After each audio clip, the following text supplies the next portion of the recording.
আলাইহিস সালাতু ওয়াস সালাম তিনি একজন নবী ছিলেন। তাকে মাসওয়ালা বলার কারণ হইল তিনি 28 বছর বয়সে নবুয়ত প্রাপ্তি লাভ করেন। তিনি যখন নবুয়তের কাজ করতেছিলেন, তার যে সমস্ত গোত্র ছিল, তার সম্প্রদায় ছিল যারা, তাদেরকে দাওয়াত দিতে লাগলেন, দাওয়াতের কাজ করতে লাগলেন। তার কওমের লোকেরা তার দাওয়াত তেমন গ্রহণ করতেছিলেন না। এই জন্য তিনি পেরেশান হয়ে গিয়েছিলেন। তার দাওয়াত কবুল না করার কারণে তিনি পেরেশানি বোধ করলেন। তার ভিতর একটা অস্থিরতা চলে আসলো, অধৈর্য চলে আসলো। এরপর আল্লাহ তাআলার নিকট হযরত ইউনূস আলাইহিস সালাতু ওয়াস সালাম বদদুয়া করলেন যে আয় আল্লাহ, এই কওম আমার কথা শুনতেছে না, আমার কথা মানতেছে না, আমার দাওয়াত কবুল করতেছে না, তাদের উপর তুমি আযাব দিয়ে ধ্বংস করে দাও, তাদেরকে শেষ করে দাও। এইভাবে যখন হযরত ইউনূস আলাইহিস সালাতু ওয়াস সালাম বদদুয়া করতে লাগলেন, এই দোয়াটাও আল্লাহ তাআলা দেরি করতেছিলেন। এই দোয়াটা করার পরেও তাদের উপর এরকম আযাব আসতেছিল না, এবং মানুষের নিকট তিনি একটা লাঞ্ছনাকর অবস্থায় পড়ে গেলেন। তার দাওয়াত কবুল করলেন না, তিনি বদদুয়া করলেন, বদদুয়াও লাগলো না। এই কারণে তার ভিতরে একটা পেরেশানি, একটা অস্থিরতা কাজ করতে লাগলো। পরিশেষে তিনি বাধ্য হয়ে অপমানের যে একটা দাগ, সেই দাগ নিয়ে সে মনে মনে কষ্ট পেয়ে আল্লাহ তাআলার অপেক্ষায় না থেকে, আল্লাহ তাআলার পক্ষ থেকে অনুগ্রহ আসবে কি আসবে না এই ব্যাপারে তিনি অধৈর্য হয়ে তিনি ওই এলাকা ত্যাগ করলেন।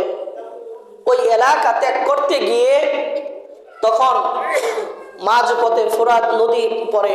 সেই নদী পার হওয়ার জন্য খেয়া নৌকাতে উঠতে হয়, খেয়া তরিতে উঠতে হয়। ওই খেয়া তরিতে উঠলেন। উঠার পরে ওই নৌকা যখন মাঝ নদীতে গিয়ে পৌঁছায়, তখন হঠাৎ করে ঝড় তুফান উঠে। হঠাৎ ঝড় তুফান উঠার পর সকলেই বলা বলি করতে লাগলো, নিশ্চয় আমাদের মাঝে এমন এক গোলাম আছে, যেই গোলাম তার মনিবের কাছ থেকে পলায়ন করে এসেছে, যার কারণে আজকে আমাদের উপরে এই দুর্ভোগ। আমরা মাঝ নদীতে এসেছি আর এখন ঝড় তুফান শুরু হয়ে গিয়েছে। তখন হযরত ইউনূস আলাইহিস সালাতু ওয়াস সালাম মনে মনে ভাবলেন, হায়, আমি তো সেই পলাতক গোলাম, যে আমি আমার মনিবের অপেক্ষায় না থেকে পলায়ন করে, আমি আমার কওম থেকে, আমার প্রভুর কাছ থেকে আমি পলায়ন করে এসেছি। তখন ওই সমস্ত মানুষের সামনে এই হযরত ইউনূস আলাইহিস সালাতু ওয়াস সালাম প্রকাশ করলেন যে আমি সেই পলাতক গোলাম। তখন সে ইচ্ছা করেই নদীতে এরকম ভাবে ঝাঁপ দেয়, লাফ দেয়। মুহতারাম হাজিরিন, আল্লাহ তাআলা আমাদের প্রতি অনেক অনুগ্রহ করেছেন, অনেক নিয়ামত রাজি দান করেছেন। আল্লাহ তাআলা বলেন, ওয়া ইন তাউদ্দু নি'মাতাল্লাহি লা তুহসুহা। আল্লাহ তাআলা আমাদের প্রতি উদ্দেশ্য করে বলেন, ওয়া ইন তাউদ্দু নি'মাতাল্লাহি লা তুহসুহা। আল্লাহ তাআলা আমাদের প্রতি যেই নিয়ামত দান করেছেন, আল্লাহ তাআলা আমাদেরকে যত প্রকারের, যত ধরনের নিয়ামত রাজি দান করেছেন, আল্লাহ তাআলা বলেন, ওয়া ইন তাউদ্দু, যদি তোমরা তা গণনা করো, নি'মাতাল্লাহি লা তুহসুহা,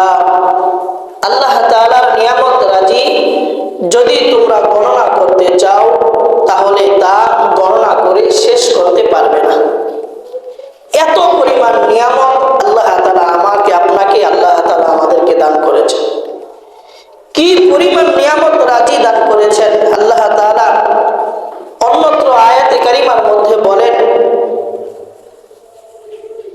যে আল্লাহ তাআলা আমাদেরকে এত পরিমাণ নিয়ামত রাজি দান করেছেন, যদি সারা পৃথিবীর গাছগুলো কলম হয়ে যায় আর যদি দুনিয়ার পৃথিবীর সমুদ্র পানিগুলো কলমের কালি হয়ে যায়, এরপরে এইগুলো দিয়ে যদি আমরা আল্লাহ তাআলার অনুগ্রহ, আল্লাহ তাআলার নিয়ামত এগুলো যদি একে একে লিখতে শুরু করি, লেখা আরম্ভ করব, লিখতে শুরু করব, লেখা আর শেষ হবে না। আমাদের হায়াত শেষ হয়ে যাবে, আমাদের সময় শেষ হয়ে যাবে, আমাদের মৃত্যু চলে আসবে, এরকম ভাবে কিয়ামত সংঘটিত হয়ে যাবে। এত পরিমাণ নিয়ামত আল্লাহ তাআলা আমাদেরকে দান করেছেন। এজন্য আল্লাহ তাআলা সূরা ইব্রাহিমের মধ্যে বলেন, লাইন শাকারতুম লাযীদান্নাকুম ওয়া লাইন কাফারতুম ইন্না আযাবি লাশাদীদ। আল্লাহ তাআলা বলেন, যদি তোমরা নিয়ামতের শুকরিয়া আদায় করো তাহলে আমি তোমাদের নিয়ামতগুলোকে বৃদ্ধি করে দেব। বলেন সুবহানাল্লাহ। নিয়ামতের শুকর গুজারি করলে পরে আল্লাহ তাআলা নিয়ামতগুলোকে বাড়িয়ে দিবেন, বৃদ্ধি করে দিবেন। ওয়ালাইন কাফারতুম ইন্না আযাবি লাশাদীদ। পক্ষান্তরে আল্লাহ তাআলা বলেন, যদি তোমরা নিয়ামতের শুকরিয়া আদায় না করো, নিয়ামত গুলো না শুকরিয়া করো, অকৃতজ্ঞতা করো, তাহলে আল্লাহ তাআলা বলেন, জেনে রাখো ইন্না আযাবি লাশাদীদ। নিশ্চয়ই আল্লাহ তাআলার আযাব বড় কঠিন, বড় ভয়ঙ্কর। এইজন্য মুহতারাম হাজিরিন, আমি আপনি আমার জীবন চলার পথে আল্লাহ তাআলার কত নিয়ামত আমি আপনি ভোগ করতেছি। এই প্রত্যেকটা নিয়ামতের শুকর গুজার করা আমার আপনার বান্দা হিসেবে একান্ত দায়িত্ব এবং কর্তব্য। কাল কিয়ামতের ময়দানে আল্লাহ তাআলা সূরাতুত তাকাসুরের শেষ আয়াতের মধ্যে বলেন, সুম্মা লাতুসআলুন্না ইয়াওমাইযিন আনিন নাঈম। আল্লাহ তাআলা হাসরের ময়দানে আমাদের প্রত্যেককে যার যার নিয়ামত সম্পর্কে আল্লাহ পাক রব্বুল আলামিন আমাদেরকে জিজ্ঞাসা করবেন। এই নিয়ামতের শুকর গুজার আমি কি করেছি এবং নিয়ামত পেয়ে আমি এই নিয়ামতের কি কদর করেছি, কতটুকু মূল্যায়ন করেছি, এই সম্পর্কে আল্লাহ তাআলা আমাকে আপনাকে জিজ্ঞাসিত করবেন, আমাকে জিজ্ঞাসা করবেন এই নিয়ামত সম্পর্কে। এই জন্য আল্লাহ তাআলার নিয়ামতের বেশি থেকে বেশি শুকরিয়া আদায় করা এবং নিয়ামতের কদর করা এবং নিয়ামতগুলোকে পেয়ে আল্লাহ তাআলার হুকুমগুলোকে আরো বাড়িয়ে দেওয়া, আল্লাহ তাআলার হুকুম বেশি থেকে বেশি মানা, এটা বান্দা হিসেবে আমার আপনার দায়িত্ব এবং কর্তব্য।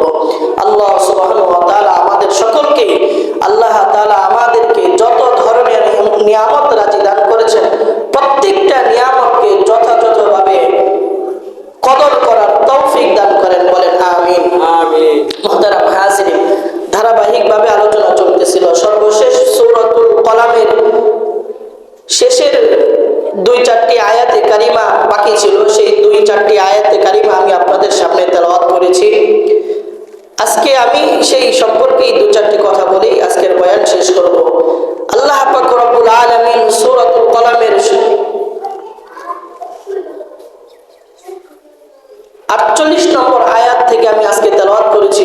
আল্লাহ তাআলা বলেন, ফাসবির লিহুকমি রাব্বিকা ওয়া লা তাকুন কাসাহিবিল হুত ইয নাদা ওয়া হুয়া মাকযুম লাউলা আন তাদারাকাহু নি'মাতুম মির রাব্বিহি লানুবিযা বিল আরা'i ওয়া হুয়া মাযমুম فاجتباه ربه فجعله من الصالحين وإن يكاد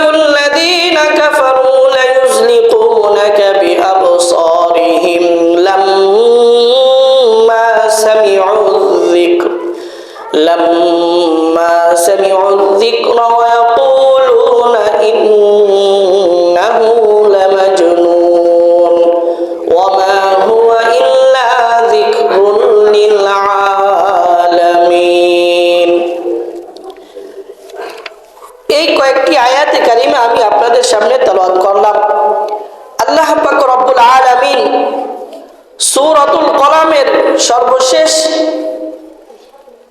48 নম্বর আয়াতের মধ্যে এসে আল্লাহ তাআলা নবী করিম সাল্লাল্লাহু আলাইহি ওয়াসাল্লামকে বলেন, ফাসবির লিহুকমি রাব্বিকা ওয়া লা তাকুন কাসাহিবিল হুত ইয নাদা ওয়া হুয়া মাকযুম। আল্লাহ তাআলা নবী করিম সাল্লাল্লাহু আলাইহি ওয়াসাল্লামকে বলেন যে নবী আপনি ধৈর্য ধারণ করুন, আপনার প্রভুর পক্ষ থেকে আদেশ আসার আগ পর্যন্ত। ওয়ালা তাকুন কাসাহিবিল হুত, মাছওয়ালার ন্যায় আপনি অধৈর্য হইেন না।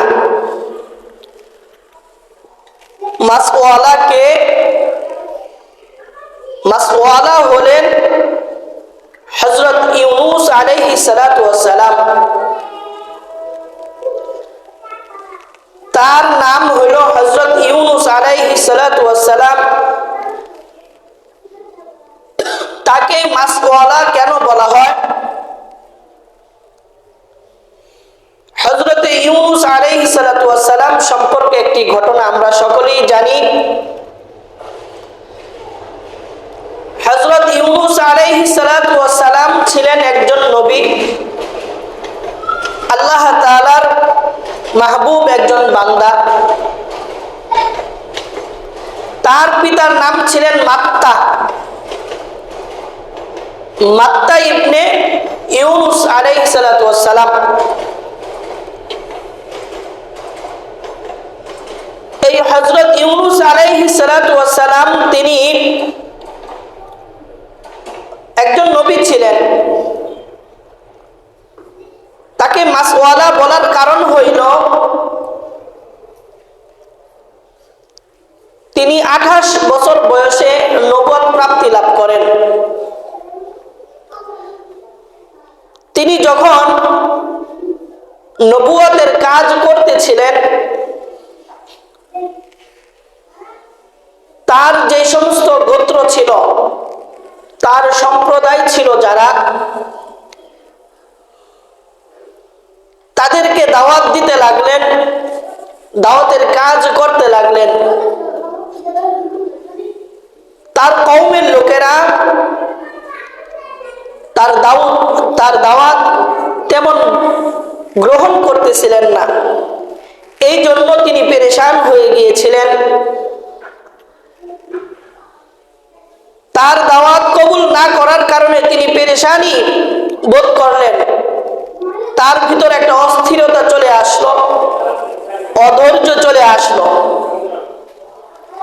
এরপর আল্লাহ তাআলার নিকট হযরত ইউনূস আলাইহিস সালাতু ওয়াস সালাম বদদুয়া করলেন যে আয় আল্লাহ, এই কওম আমার কথা শুনতেছে না, আমার কথা মানতেছে না, আমার দাওয়াত কবুল করতেছে না, তাদের উপর তুমি আযাব দিয়ে ধ্বংস করে দাও, তাদেরকে শেষ করে দাও। এইভাবে যখন হযরত ইউনূস আলাইহিস সালাতু ওয়াস সালাম বদদুয়া করতে লাগলেন, এই দোয়াটাও আল্লাহ তাআলা দেরি করতেছিলেন। এই দোয়াটা করার পরেও তাদের উপর এরকম আযাব আসতেছিল না এবং মানুষের নিকট তিনি একটা লাঞ্ছনাকর অবস্থায় পড়ে গেলেন। তার দাওয়াতও কবুল করলেন না, তিনি বদদুয়া করলেন, বদদুয়াও লাগলো না। এই কারণে তার ভিতরে একটা পেরেশানি, একটা অস্থিরতা কাজ করতে লাগলো। পরিশেষে তিনি বাধ্য হয়ে অপমানের যে একটা দাগ, সেই দাগ নিয়ে সে মনে মনে কষ্ট পেয়ে আল্লাহ তাআলার অপেক্ষায় না থেকে, আল্লাহ তাআলার পক্ষ থেকে অনুগ্রহ আসবে কি আসবে না এই ব্যাপারে তিনি অধৈর্য হয়ে তিনি ওই এলাকা ত্যাগ করলেন। ওই এলাকা ত্যাগ করতে গিয়ে তখন মাঝপথে ফোরাত নদী পড়ে। সেই নদী পার হওয়ার জন্য খেয়া নৌকাতে উঠতে হয়, খেয়া তরিতে উঠতে হয়। ওই খেয়া তরিতে উঠলেন, উঠার পরে ওই নৌকা যখন মাঝ নদীতে গিয়ে পৌঁছায় তখন হঠাৎ করে ঝড় তুফান উঠে। হঠাৎ ঝড় তুফান উঠার পর সকলেই বলা বলি করতে লাগলো, নিশ্চয় আমাদের মাঝে এমন এক গোলাম আছে যেই গোলাম তার মনিবের কাছ থেকে পলায়ন করে এসেছে, যার কারণে আজকে আমাদের উপরে এই দুর্ভোগ। আমরা মাঝ নদীতে এসেছি আর এখন ঝড় তুফান শুরু হয়ে গিয়েছে। তখন হযরত ইউনূস আলাইহিস সালাতু ওয়াস সালাম মনে মনে ভাবলেন, হায়, আমি তো সেই পলাতক গোলাম, যে আমি আমার মনিবের অপেক্ষায় না থেকে পলায়ন করে আমি আমার কওম থেকে, আমার প্রভুর কাছ থেকে আমি পলায়ন করে এসেছি। তখন ওই সমস্ত মানুষের সামনে এই হযরত ইউনূস আলাইহিস সালাতু ওয়াস সালাম প্রকাশ করলেন যে আমি সেই পলাতক গোলাম। তখন সে ইচ্ছা করেই নদীতে এরকম ভাবে ঝাঁপ দেয়, লাফ দেওয়ার পরে ঝড় তুফান থেমে যায় এবং নৌকা আগের মতো চলতে থাকে। আর এইদিকে হযরত ইউনূস আলাইহিস সালাতু ওয়াস সালামের ব্যাপারে আল্লাহ তাআলা এক বিরাট মাছ পাঠিয়ে দেওয়া হয়। নদীতে যখন সে ঝাঁপ দেওয়ার সাথে সাথে ওই মাছ তাকে পেটে নিয়ে নেয়, গিলে ফেলে। ওই মাছের পেটের ভিতরে হযরত ইউনূস আলাইহিস সালাতু ওয়াস সালাম বহুদিন, প্রায় 40 দিন পর্যন্ত ওইখানে অবস্থান করেন। মুহতারাম হাজিরিন, হযরত ইউনূস আলাইহিস সালাতু ওয়াস সালাম এই মাছের পেটের ভিতরে যাওয়ার মূল কারণ হইল সে অস্থিরতা বোধ করে, পেরেশানি হয়ে, আল্লাহ তাআলার কাছ থেকে অধৈর্য হয়ে পলায়ন করে লাঞ্ছনা অপমানজনক অবস্থায় সে এরকম ভাবে চলে আসে। কেন? যে আল্লাহ তাআলা তার দোয়া কবুল করতে দেরি করেছেন। অথচ যেই সমস্ত কওমদেরকে তিনি দাওয়াত দিয়েছিলেন, তিনি চলে আসার পর 40 দিন অতিবাহিত হওয়ার পরে তারা সকল কওম মিলে তওবা করেছে আল্লাহ তাআলার কাছে, এবং তওবা করে খালিস দিলে তারা ঈমানও এনেছিল। কিন্তু হযরত ইউনূস আলাইহিস সালাতু ওয়াস সালামকে তারা আর খুঁজে পেল না, সে এরকম ভাবে চলে আসার কারণে। মুহতারাম হাজিরিন, এই মাছের পেটের ভিতর থেকে হযরত ইউনূস আলাইহিস সালাতু ওয়াস সালাম এখানেও সে অস্থির হয়ে গেলেন যে এই মাছের পেটের ভিতর থেকে এখন কি করবে। সে কোনো দিক বিদিক কোনো কিছু না পেয়ে সর্বশেষ আল্লাহ তাআলার কাছে দোয়া করলেন, আয় আল্লাহ, লা ইলাহা ইল্লা আনতা সুবহানাকা ইন্নী কুনতু মিনাজ জালিমিন। সেই দোয়াটা করতে লাগলেন, আল্লাহ, লা ইলাহা ইল্লা আনতা, আপনি ছাড়া আর কোনো ইলাহ নেই, আপনি ছাড়া আর কোনো উপাস্য নেই, আপনি কেবলমাত্র একমাত্র ইলাহ, যিনি ছাড়া আর কোনো, আপনি ছাড়া আর কোনো উপাস্য নেই। সুবহানাকা, আপনি পবিত্র, ইন্নী কুনতু মিনাজ জালিমিন, আমি জালেম, আমি জুলুম করেছি আমার প্রতি, আমি জালেমদের অন্তর্ভুক্ত। আল্লাহ তাআলা তার দোয়া কবুল করলেন এবং বললেন, ফাস্তাজাবনা লাহু ওয়া নাজাইনাহু মিনাল গাম ওয়া কাযালিকা নুনজিল মুমিনিন। আল্লাহ তাআলা বললেন যে আমি ফাস্তাজাবনা লাহু ওয়া নাজাইনাহু মিনাল গাম, আমি তাকে ওই মাছের পেটের ভিতর থেকে পরিত্রাণ দেই, তাকে টেনশন মুক্ত করি, তাকে চিন্তা মুক্ত করি। আর আমি ওয়াকাযালিকা নুনজিল মুমিনিন, আমি মুমিনদেরকে এভাবেই মুক্তি দিয়ে থাকি, এভাবেই আমি মুমিনদেরকে মুক্ত করে থাকি। মুহতারাম হাজিরিন, এটাই এখানে আল্লাহ তাআলা বলেছেন, নবী সাল্লাল্লাহু আলাইহি ওয়াসাল্লামকে উদ্দেশ্য করে বলেছেন, ফাসবির লিহুকমি রাব্বিকা, নবী আপনি ধৈর্য ধারণ করুন আপনার প্রভুর অনুগ্রহ আসার আগ পর্যন্ত। ওয়ালা তাকুন কাসাহিবিল হুত, আপনি মাছওয়ালার ন্যায় ধৈর্য ধারণ হয়েন না। মাছওয়ালা অর্থাৎ হযরত ইউনূস আলাইহিস সালাম যেভাবে অধৈর্য হয়ে গিয়েছিলেন তার মতো আপনি হয়েন না। এই আয়াতটা একটা ছোট্ট করে শানে নুজুল আছে। সেই শানে নুজুল হইল উহুদের যুদ্ধের ময়দানে ওই সময়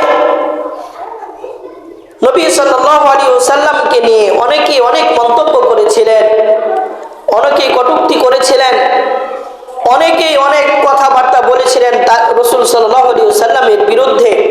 ওই সমস্ত কথার বিপরীতে আল্লাহ তাআলা রাসূল সাল্লাল্লাহু আলাইহি ওয়াসাল্লামের উপর এই আয়াত নাজিল করে বলেন, নবী আপনি ধৈর্য হারা হয়েন না, আপনি ধৈর্য ধারণ করুন, আপনি ধৈর্য ধারণ করুন এবং মাছওয়ালার ন্যায় আপনি ধৈর্য হারা হয়েন না। এটা এই আয়াত নাজিল করে রাসূল কারীম সাল্লাল্লাহু আলাইহি ওয়াসাল্লামকে সান্ত্বনা দিয়েছিলেন। এরপরে আল্লাহ তাআলা বলেন ইয নাদা ওয়া হুয়া মাকযুম ওয়ালা তাকুন কাসাহিবিল হুত, এই পর্যন্ত এসে বললেন যে আপনি মাছওয়ালার ন্যায় অধৈর্য হয়েন না। যখন মাছওয়ালা ইয নাদা, যখন মাছওয়ালা আল্লাহ তাআলাকে ডেকেছিলেন কি অবস্থায়? ওয়া হুয়া মাকযুম, পেরেশানি অবস্থায়, পেরেশান হয়ে অধৈর্য হয়ে যখন আল্লাহ তাআলাকে ডেকেছিলেন, ওই ইউনূস আলাইহিস সালামের মতো আপনি হয়েন না। এরপর আল্লাহ তাআলা বলেন লাউলা আন তাদারাকাহু নি'মাতুম মির রাব্বিহি লানুবিযা বিল আরাই ওয়া হুয়া মাযমুম। এই মাছওয়ালার ব্যাপারে আল্লাহ তাআলা বলেন লাউলা আন তাদারাকাহু নি'মাতুম মির রাব্বিহি, যদি আল্লাহ তাআলা এই মাছওয়ালার ব্যাপারে যদি নিয়ামত না পাঠাইতেন, অনুগ্রহ না করতেন তার প্রভুর পক্ষ থেকে, লানুবিযা বিল আরা, তাহলে সে খোলা ময়দানে নিক্ষিপ্ত হতেন, খোলা ময়দানে পড়ে থাকতেন। ওয়া হুয়া মাযমুম, তিনি খোলা ময়দানে পড়ে থাকতেন এমন অবস্থায় যে তাকে আর খোঁজ খবর নেওয়ার মতো আর কেউই থাকতো না। খোলা ময়দানে, মরু ময়দানে সে এরকম ভাবে পড়ে থাকতো। কিন্তু আল্লাহ তাআলা তার প্রতি কতটুকু অনুগ্রহ করেছেন, আল্লাহ তাআলা আবার পরের আয়াতে বলতেছেন ফাজতাবাহু রাব্বুহু ফাজআলাহু মিনাস সালিহিন। এত কিছু হয়ে যাবার পরেও আল্লাহ তাআলা পুনরায় তাকে তার প্রভুর পক্ষ থেকে তাকে আবার নেককার পয়গম্বর আলাইহিস সালামদের মধ্য থেকে তাকে আবার নির্বাচিত করলেন পুনরায়। অর্থাৎ মাছের পেট থেকে বের করে নিয়ে, ঘটনা তাফসীরের কিতাবের মধ্যে অনেক লম্বা চড়া ঘটনা আছে। হযরত ইউনূস আলাইহিস সালামকে মাছের পেট থেকে বের করে নিয়ে পুনরায় তাকে আবার পয়গম্বরদের কাতারে আবার দাঁড় করিয়ে দিলেন। এই মাছ থেকে বের হবার পর তার শরীরের অবস্থা বেশি একটা ভালো ছিল না। আপনারা ভালো করেই বুঝবেন যে একটা হলো নদীর ভিতর, আবার মাছের পেটের ভিতর, এরপরে ওই অন্ধকারের ভিতরে যদি কেউ বসবাস করে তাহলে তার হালতটা কেমন হবে বুঝতেই পারতেছেন। তার শরীরের আকার আকৃতি খুব ভালো একটা ছিল না। মাছের পেট থেকে বের করে নিয়ে তাকে পরিপূর্ণ সুস্থতা দান করে আবার পুনরায় তাকে নবীর অবস্থায় বহাল রাখলেন। আবার পুনরায় তাকে নতুন কওম, নতুন সম্প্রদায় দিয়ে নতুন একটা এলাকায় তাকে বসবাস করার অনুমতি দিলেন। ওখানেই তিনি দাওয়াতের কাজকর্ম চালিয়ে গেলেন। সর্বশেষ ওই এলাকাতেই তিনি ইন্তেকাল করেন এবং সেখানেই তিনি সমাধিত হন, সেখানেই তার কবরস্থান হয়। মুহতারাম হাজিরিন, আল্লাহ তাআলার অনুগ্রহের আশা করা এবং আল্লাহ তাআলার প্রতি অনুগ্রহ চাওয়া, আল্লাহ তাআলার প্রতি অনুগ্রহ পাওয়া, প্রত্যেকটা কথার ব্যাপারে ধৈর্য ধারণ করা উচিত। আমরা অনেক সময় অনেক কাজ করে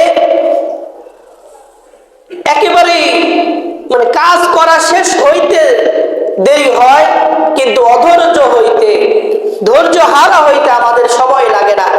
এই জন্য মুহতারাম হাজিরিন, এখান থেকে একটা শিক্ষামূলক বিষয় হইল এই যে আমি আপনি যতই মেহনত করি না কেন, যত কষ্ট করি না কেন, যতই কাজ করি না কেন, সমস্ত কাজের বদলায় বিনিময় দেওয়ার একমাত্র আল্লাহ তাআলাই আমাকে আপনাকে বিনিময় দিবেন, একমাত্র আল্লাহ তাআলাই আমাকে আপনাকে অনুগ্রহ করবেন। কিন্তু ওই অনুগ্রহ পাওয়া, ওই বিনিময় পাওয়ার আগ পর্যন্ত ধৈর্য ধারণ করা, সেটা হলো আমার আপনার কাজ।